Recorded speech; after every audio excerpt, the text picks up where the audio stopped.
way to becoming a college graduate. Wouldn't even stop to talk to the average kid. The type of Latina I'd sit and contemplate marriage with. Fuck the horse and carriage shit, her love was never for hire. Disciplined, intellectual beauty's what I desire. Flyer than Selma Hayek or Jennifer Lopez. Everyone told me kicking it to her was hopeless. At first I just thought she didn't mess with broke kids. The thug niggas always talking about how they smoke kids, but the rich sniff coke kids got no play. I'm not even interested what her body language would say. Everyone around the way gave up trying to get in it, cause didn't matter how good your game was, she wasn't with it. All the block bitches was jealous but wouldn't admit it. Talk shit and deny to everyone that they did it, cause they regretted the long list of niggas that they let hit it. And no one ever gave them shit except McDonald's and did it. Smoking weed with thoughts of envy whenever they lit it. She spoke intelligently and they bit it, always trying to copy, but when they tried to use her vocab they sounded sloppy. She had a style all her own, respectful and pure. I was sick in the head for her and there wasn't a cure.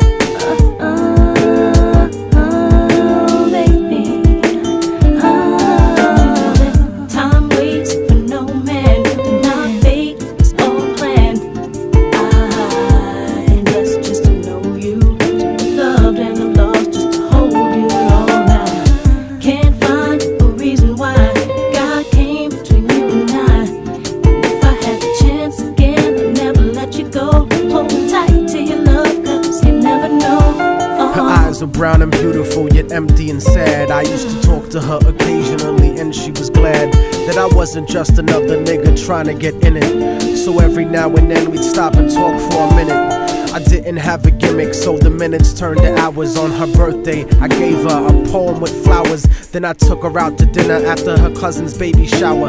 We talked about power to the people and such. We spent more time together, but it was never enough. I never tried to sneak a touch or even cop a feel. I was too interested in keeping it real, perfectly honest and complete. She would always call me cariño and never technique. Bought me a new book to read every 2 or 3 weeks, forever changing the expression of my thoughts when I speak. It was because of her I even deaded all of my freaks. She convinced me to stop hanging out on the streets, to stop robbing and stealing from people like you. Instead I took her out to the Apollo and the Bronx Zoo, Museo del Barrio and the Metropolitan too. Got to the point where I was either with her or my crew. So I decided one day to tell her my feelings was true. I couldn't live without her, so I told her face of my fears. But honey's only response was a face full of tears. She could only sob hysterically, holding me tight. I tried to speak, but she wouldn't stop until I left sight. I felt like a moth who got himself too close to the light. Except I didn't burn, I turned cold after that night. Don't you know that time waits for no man, and our fate is all planned?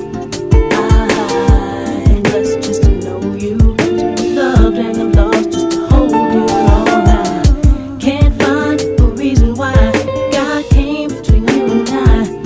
If I had the chance again, I'd never let you go. Hold tight to your love, cause you never know. I went on with my life, college and my career. Ended up locked up like an animal for a year, where the COs talk to you like they were the overseer. Then I got sent to the hole when my exit was near. At night in my cell, I'd close my eyes and I'd see her, hold her close in my dreams. But when I woke, she disappeared. Just an empty cell until the state gave me parole. In the summer, came back intact and on track. But the fact of the matter is I still felt cold, even after my mother hugged me crying at home. My real niggas would catch me thinking out of my zone, fucking lots of different women, but I still felt alone. Relatively well known around the New York underground, but I kept thinking of her and how we used to be down. The sound of her voice and the beautiful smell of her hair, though gone physically, somehow it was still there. I had to do something because the shit was too much to bear. So I went and visited the building where she used to live. The world looks a lot different after you do a bid. Your way of life done changed, while primitive minds are still stuck in the same game. Like her cousin who was on the corner slinging cocaine, stepped in the lobby and tapped the button next to her last name. Her mom buzzed me up and hugged me up like a mother order, but her facial expression changed when I asked about her daughter. For no man, and our fate is all planned. I'm blessed just to know you, to be loved and I'm lost just to hold you all now. Can't find a reason why God came between you and I.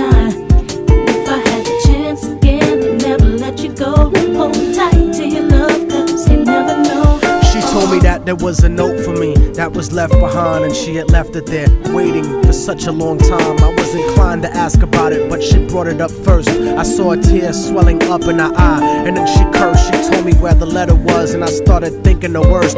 Reversed my position, stepped over and opened the door, and sure enough there was an envelope with my name on the floor. Nobody loves you more than me, cariño's what the letter said. By the time you get to read this, I'll probably be dead. But when you left in 97, a part of me went to heaven. I thank God at least I got to know what love really was. But it hurt me to see what true love really does. Cause even though we never made love, you were all that there was. It was because I loved you so much that I had to make you leave. You made me doubt the way I thought, you made me wanna believe.